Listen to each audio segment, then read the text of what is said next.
Olá, eu sou o Bernardo e esse é o trabalho de curso de aprendizado de máquina com o título DEA de Das.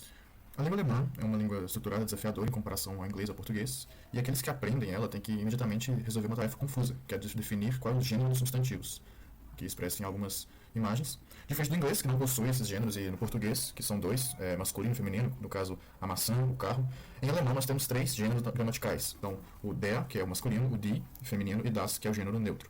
E um fator complicador, diferente do português, é que essa regra para decidir o gênero dessas palavras é muito nebulosa, com várias exceções e casos difíceis de se compreender. Trouxe aqui os exemplos que é o der e das, o aplicativo, que traz algumas regras. O próprio Duolingo tem algumas atividades que mostram, que exercitam essa parte de decidir o gênero das palavras em alemão. E o outro der e das, mais antigo, do Oridov também, além de trazer a prática, traz também algumas estatísticas.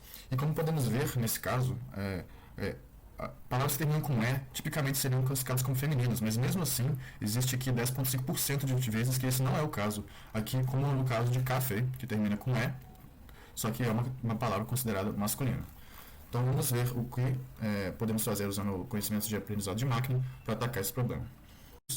Então, o que fazemos primeiramente aqui é tratar esses dados. A gente cria um arquivo chamado nomsarticles.csv, e se ele não existir ainda aqui na nossa pasta do local do projeto, vamos criá-lo usando os dados desse pacote.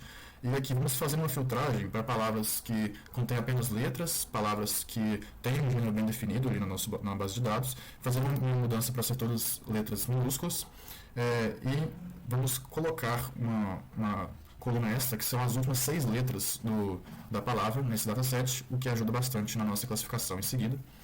Aqui uma pequena visualização de como ficou esse arquivo. No dataset temos aqui aproximadamente 80 mil entradas, que podemos fazer agora a leitura do dataset com CSV, usando pandas, que podemos ver como é que fica a distribuição. E agora vamos dividir esse dataset em colunas. Então, nos testes práticos vamos usar o X do input como a coluna last six do nosso arquivo, e o Y é o artigo em si. Aqui agora falando da regressão logística, que é o primeiro algoritmo que tentamos usar, ele é um método estático usado para prever esses resultados binários, como sim ou não, com base em um ou mais variáveis independentes.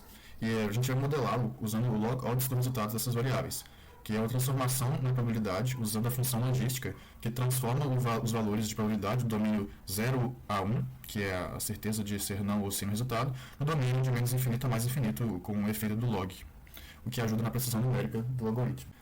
Outro algoritmo que podemos tentar aplicar é o gradient boosting, uma técnica de aprendizado de máquina que vai usar os modelos de previsão mais fracos, normalmente nossas árvores de decisão simples, e diferente do nosso boosting tradicional, a gente vai minimizar pseudo-ruídos em vez de ruídos típicos para atacar o problema. Definindo esses modelos, a gente vai fazer essa análise comparativa usando o modelo de validação cruzada. Vamos calcular então a precisão, o recall e o F1 score. Então, como podemos ver, essa execução demorou aqui 14 minutos para ser executada, onde tivemos a acurácia na regressão logística de 0.9 e no gradient boosting tivemos a acurácia de 0.73. Podemos ver aqui já que a regressão logística foi muito melhor desempenhada.